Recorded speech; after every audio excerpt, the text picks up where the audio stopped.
Hey, Michelle, I just wanted to thank you for sending over such detailed responses to my questions in preparation for this session. It's definitely useful to have the background on where you're at and what's giving you trouble. Thank you so much. I really appreciate it. Of course. So what's going on for you? You talked a lot about games. So my thing was, I know that the games is the section where you can typically, they say you can improve the most and gain more points on if you improve that section. It's like the most learnable section to improve. And my thing is, I struggle with two things. I struggle with timing and I struggle with actually setting up those diagrams, because I know that I get a game and then I start reading and then I start kind of getting anxious or nervous because I'm not super certain as to whether my setup is strong or if it's the correct setup or the most efficient. And then by then I'm already losing time. I get to the questions and I find myself towards the last questions. I'm either doing the first ones all the way correctly, and when I hit the third or fourth game, not having time, or I'm just guessing. That's a very common situation to be in. Games are tough. They are the most learnable, but they're also the hardest at first. What you majored in college? I did psych and I did psych and bio. It's just, I have never seen a logic game before, ever. So I've been learning what a logic game is by practicing the questions. Yeah. And how many questions have you done? How many games have you tried out? I took a course called Kaplan, I think it was Kaplan. I will tell you that I feel like it didn't help at all. I almost feel like I ended up more confused than when I started, because they do a diagnostic test and I scored, I think, about the same from start to finish. And I then tried to study a little bit more just off of the books they gave me, and I stayed in that same area. Wow, that must have been really discouraging. I wanted to cry. It's totally understandable. And unfortunately, that does happen to a lot of people. Some of these classes, it's hard to get personalized attention. And then if the methodologies don't work for you, you're kind of stuck in that. So I'm glad that you're using different materials now and that you've reached out and found me, because I think that there's a lot that we can do together. And you said you've done half the games in that book, but that may not actually be that many games. Maybe it's at most a couple dozen, right? Yeah, it's probably a couple dozen. Yeah, and there's over 350 released Lsat logic games ever. Yeah, there's a lot. So for that reason, I think you don't need to do all of them, of course. But if you were to even expose yourself to 100 or 150 of those games, you would see more of the patterns they contain. A couple dozen really isn't enough. The Lsat does repeat itself and there are certain trends, but there's enough variety that you almost need a larger sample to start seeing the patterns. I also bought the 10 official ever released LSATs by, I think LSAC is the one who, they basically they have it on their website. So I bought those, but I didn't want to start those until I felt like, I didn't want to waste them until I felt like I actually had this material down a little bit more solid. So my plan, you can totally help me, because I read some of your emails where you talk about creating a study plan, manageable one. What I've been doing is I said, okay, so I'm going to forget whatever I learned in Kaplan and I'm going to start start fresh, because clearly that's not working. My other thing was to start just drilling in those practice tests, like 1 to 2 per week. But I don't know. I'm not the expert, and you have a lot of great tips on your email, so I don't know if you have any suggestions for me. Well, that's really nice of you to say, Michelle. I'm glad that you found the emails helpful. I'd say that any LSAT textbook is only going to have so many games in it, because there are high licensing fees associated with reusing the LSAT questions in a different book. So I'm glad that you got the actual official book of 10 exams. And yeah, you're right that if you were to just have one book of 10 exams and go through all those problems now, you wouldn't have that much available to do later timed. But what if you were to get a few books of 10 exams? Then you could save some to do untimed or even individual time sections, and save others to do as full-length exams closer to test day.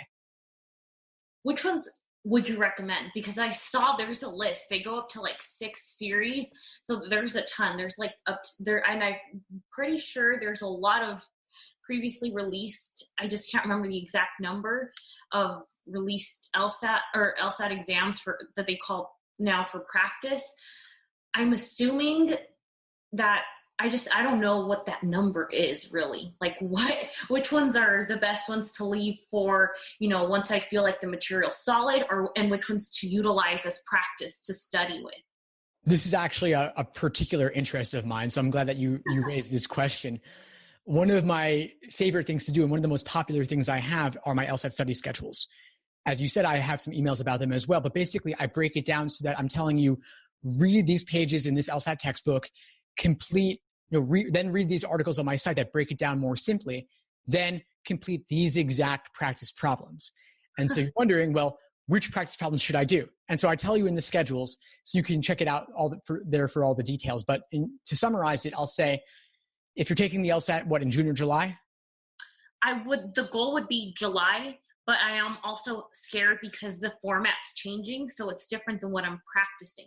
And that was actually another question I had for you, because up until recently, I heard, I decided when I was going to take the LSAT, I'm like, okay, now it's going digital. When we were in the classroom, and I was like, from what I knew, it was always going to be written. So at this point, I think that's a second component I need to also prepare for.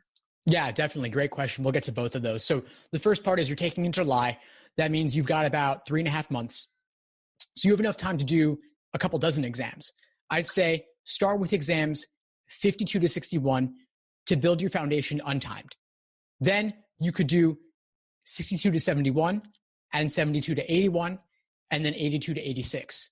And so 52 to 61, you do those untimed, building your foundation, doing questions by type. I have detailed categorizations on my site and linked in the schedules as well, breaking down game types and breaking down logical reasoning types, and then even reading passages as well. And the schedules are not just to say, do ordering games, then grouping games, then combination games. I get into even more depth where I'm saying, do the easy ordering games, then the moderate difficulty ordering games, then the most difficult ordering games, then do the easiest grouping games, moderate grouping, and so on. So breaking down bit by bit, step by step. Then you have exams in the 60s and 70s and 80s to do timed. And I would suggest don't do all of them in a row, of course. It's way too many, and you don't have enough time. But also, you want to save some of those newest ones to do in the event that you have to do a retake. Okay. Because a lot of times students will just do everything in the 70s and 80s and then have, let's say they want to retake, as more and more people are doing all the time, but they've already used up everything recent. So maybe out of 60s, 70s, 80s, do only the even numbered ones or only the odd numbered ones. And that way you're saving at least 5 to 10 of those newer exams to do for a retake if you want to go for one in September, October, November. And retaking is more common than ever. And I actually recommend it typically because let's say that your true aptitude is around, let's say, a 155 or a 160, just to make something up. There's a margin of error of 3 points on either end, meaning that if, let's say, you score at your perfect average or even a few points below, just through blind luck, you could do 3 to 4 points better or maybe even 6 points better with nothing else in your understanding changing. But obviously, even just a point or two more can make a big difference in your admissions chances. And I actually, what's interesting? I read something that I think you talk about too. I read them in the morning. So I read your emails in the mornings. And it was like this frustration because you have these goal scores and you can increase by a certain amount of points. And then my concern is my goal is so far off of what I'm at. You know what I mean? I want to set a realistic thing for myself, but I also I have a goal. I'm pretty sure every kid or every student has this where they're like, okay, I have this dream school that I want to get into. So I don't know how realistic it is to aim for that dream score given my current score. I'm practiced my initial diagnostic and I've been consistent about 145, 146. No plus or minus. It's always spot on 145, 146, 147, 145, always those scores. But I also haven't finished, like I said, I didn't feel like Kaplan helped me at all. I literally feel like I went into the class and they just taught you about what a logic game is and what these things are, which in a sense it's helpful. It's like the ABCs of what the LSAT is, but I didn't actually feel like I gained anything from that. If anything, I felt like it almost made me feel like I was doing worse. Well, it's kind of that's natural, by the way. It's kind of a funny thing where a lot of times people start actually learning the techniques and the methodology and the terminology of the LSAT, and then their score drops. It's the craziest thing. It's because oftentimes it causes us to overthink things. When your aptitude alone will actually carry you pretty far.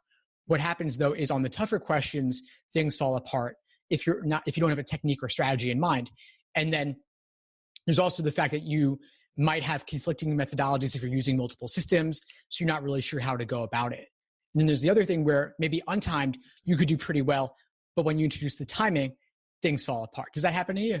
Oh, that happens a lot. So like when I do the untimed logic games, I pretty much get most of them, if not like all of them right. Maybe I miss one when it's untimed, but it takes too long. I mean, I know that realistically you get like 8 minutes per game. And I know, or 8.5 minutes per game, but it takes me like 15 minutes per game right now.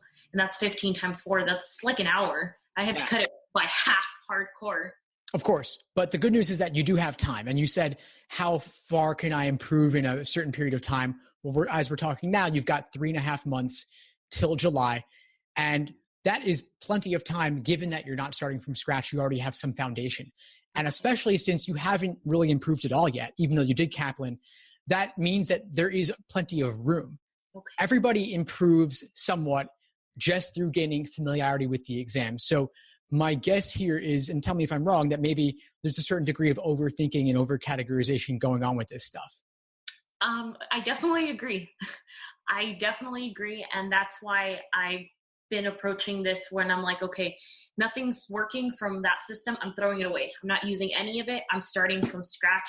Like if I was learning a new language, like you said, I'm kind of curious. I would like to do that, where you structure your schedules and you practice based on, the question type, because that way you're practicing in one area and you're getting better in that area before going to the next one, or just kind of building up. There's more structure to that, which I feel like I don't have. Exactly. So I think that the key thing for you, given that you're self-studying, is get your hands on one of these day-by-day study plans where I really break it down bit by bit. And for you, I'd recommend getting the 4-month or the 5-month, even though there's only 3.5 months remaining, because you're not starting from the beginning necessarily. You've already done some work with the actual LSAT problems in the textbooks and such. So I'd say start off with that, start with the games portion, and it'll tell you exactly how to incorporate additional practice problems to supplement what you've got in the textbook. And so maybe you want to do a couple dozen games of each type before moving on to the next type to really solidify your understanding. And that way, because there's 3 phases. There's accuracy, untimed. Then there's pacing with individual sections. And then there's endurance with the full-on 5-section exams. Yeah. And so I think maybe you're jumping the gun a little bit, not doing enough practice problems when you need to do more of them to build your understanding untimed. And you said that you're doing well untimed, but I think that there is a certain potential efficiency you can bring with a deeper understanding, because as you know, timing is such a big part of this exam. And the short answer to getting faster is just to have a better understanding. I absolutely agree. And that's where I'm trying to figure out, like I get scared because I'm like, okay, I'm just reading all this on logical games, but then I also need help with logical reasoning. Should I combine? It's like this uncertainty. So I think that the schedule, like you're talking about, would really help me structure, because that's what I lack. And then this whole, I think I get anxious when I don't know whether I should be doing, what I should be focusing on, it's actually a lot harder than I thought. Yeah, so, it is. It's harder for everyone than they initially think. I thought I could knock this out in 2-3 months when I first started, but my scores stayed in the low 150s for a long time when I had dreams of a 170 plus. And it ended up taking me a full year. And I don't want it to take you that long, of course, but it does typically take longer than we expect. And I think that for most people, it does take them 5 to 6 months to reach their fullest potential.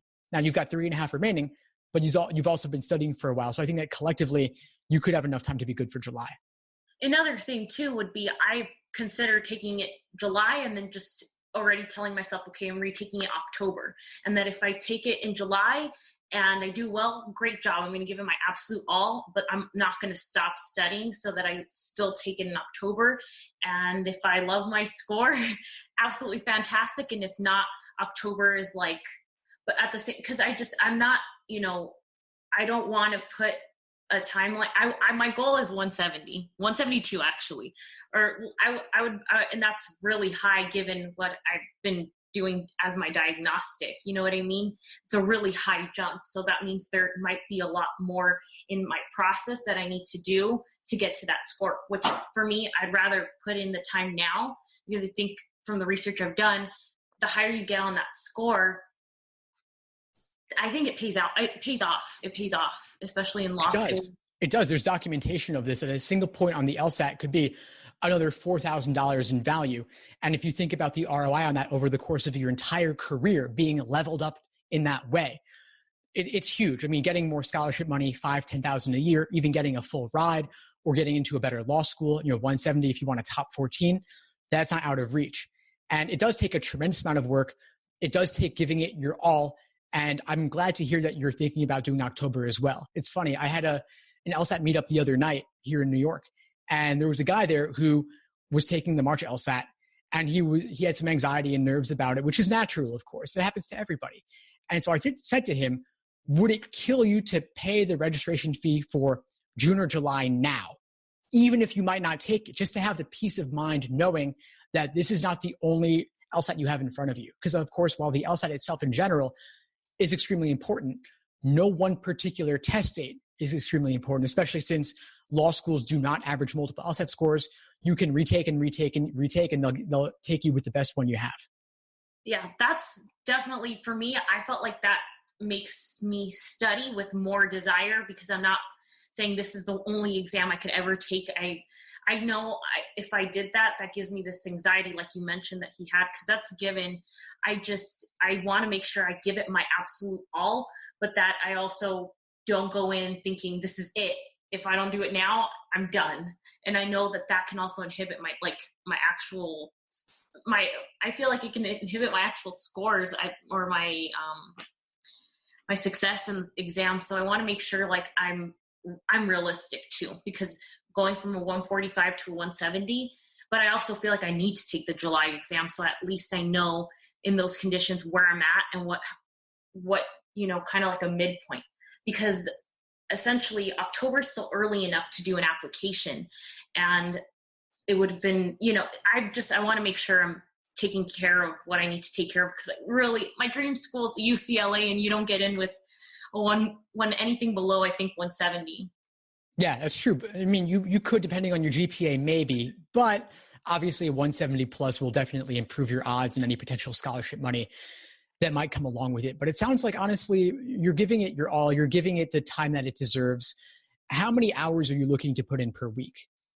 I would like to. I read something where they suggested 40 hours a week as a good solid, just the minimum.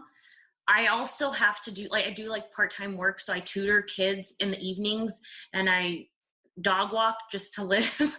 So I was working full-time, and then I was like, there's no way. There's absolutely no way I can stick to my schedule and dedicate myself and try to get a 170.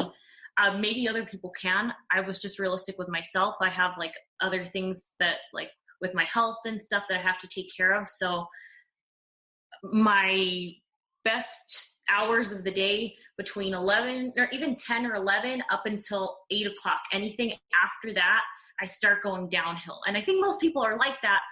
I want to be realistic, and my main focus is this exam. As crazy as it sounds, it's this exam. So I want to put in a good amount of time, which I'm hoping to do 40 hours. But if I have to do plus, I'm fine with that. Having a structure is what I need, because what I've been currently doing is any kind of in between, any breaks. I'm like, okay, I'm done at 12 and then I have till 5. Then I have a 5 to 6. Great. To stay at the library, and I'm like, good. 7 to 9, they're closing. Great. It's time to go home. That's kind of what my schedule looks like. Okay. I like it. Now, first off, it's not crazy to make this your number one priority. You're talking to me, first of all. Of course, I think this should be the top priority, but also not at the expense of your health, not at the expense of your making a living in the meantime. And honestly, 40 hours sounds like a lot. I'd say the Lsat is a good part-time job, but unless you're doing it for a living like I am, it's not a good full-time job because it can lead to burnout. You know, I can tutor several hours a day, but I don't. I work with a limited number of students. But either way, back when I did tutor several hours a day, it was my life, but it also wasn't.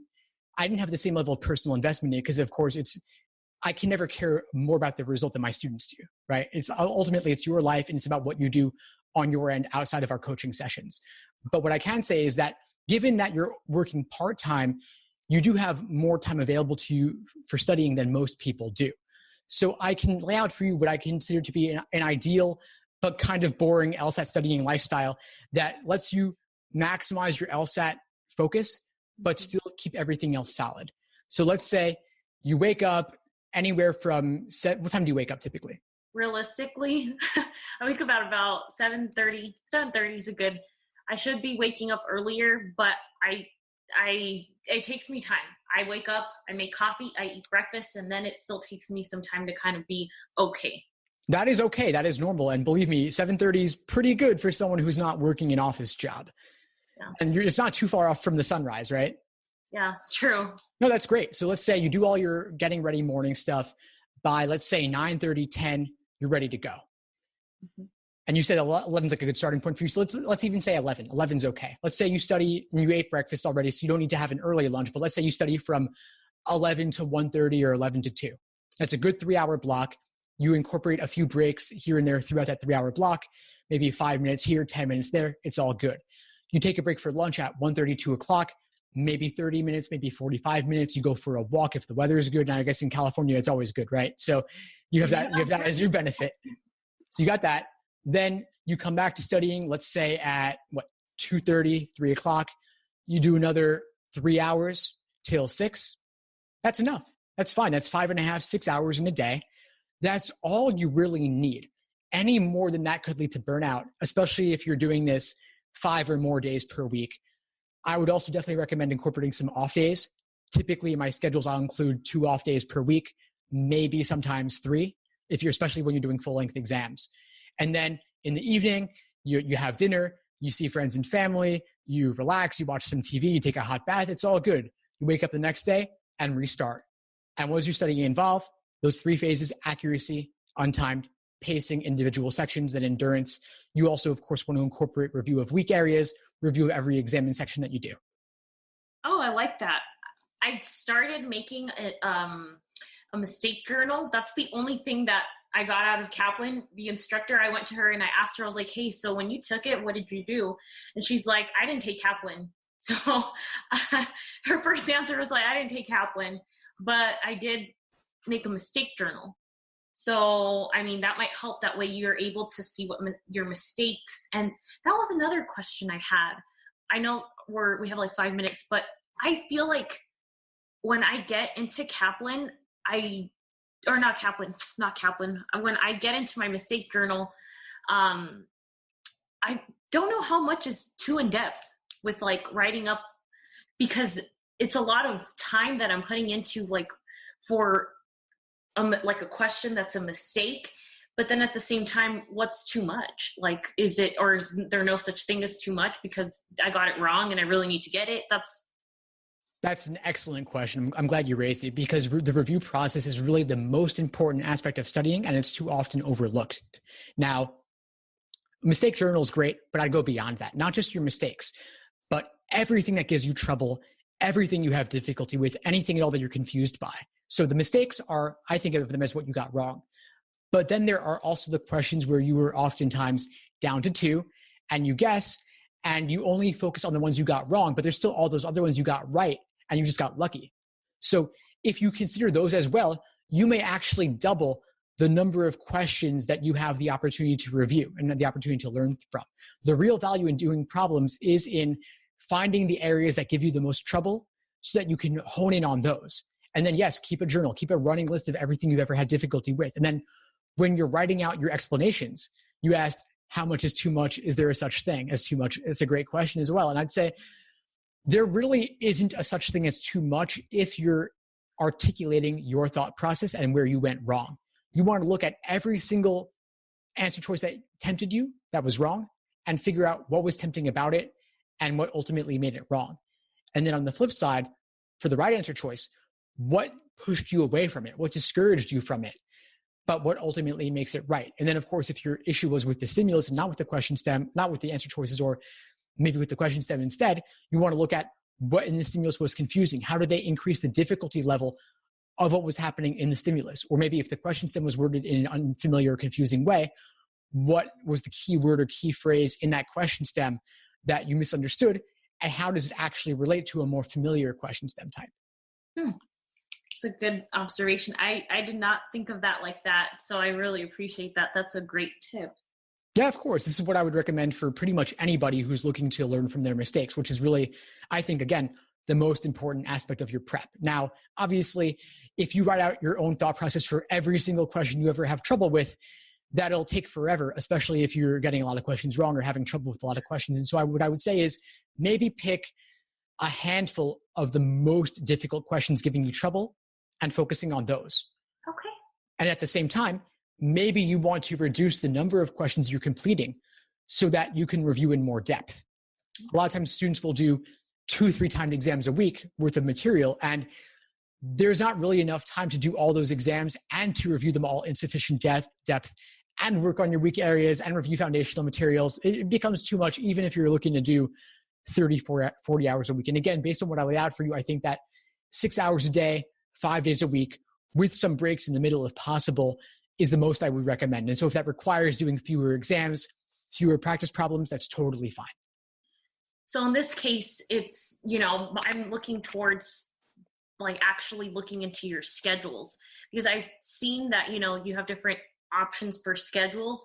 At this point too, is that in conjunction with a book? Yeah, sure. Great question. I think the most important thing in using the schedules is the actual LSAT prep tests in books of 10 on Amazon. They're published by Lsat. Each book of 10 is about $20 each. And so the only thing you need for the schedules is those books of 10 exams. I recommend getting 3 of them and then the individuals. So 52 to 61, 62 to 71, 72 to 81, and then the individual ones, which are currently 82 to 86. Now, if you want to use other materials, I do have references and citations for where to go elsewhere. I also have articles to various articles on my site, which of course are freely accessible. I do include references to some of my other materials, like the courses and some of the guides and cheat sheets and such. But those are really optional things to consider. All you really need are the actual LSAT exams. Okay, so that's pretty good. I have two of them. I have the 5 and the 6, but I probably want to start it with the earlier versions and leave those for, like you said, the timed. So my next step would be just looking into the schedules and purchasing the Amazon earlier 10, like you said. I think so it would be this up from the 62 to 71. I'm sorry, the 52 to 61 and the 62 to 71, at least right now, for me to start out with practicing. That sounds perfect.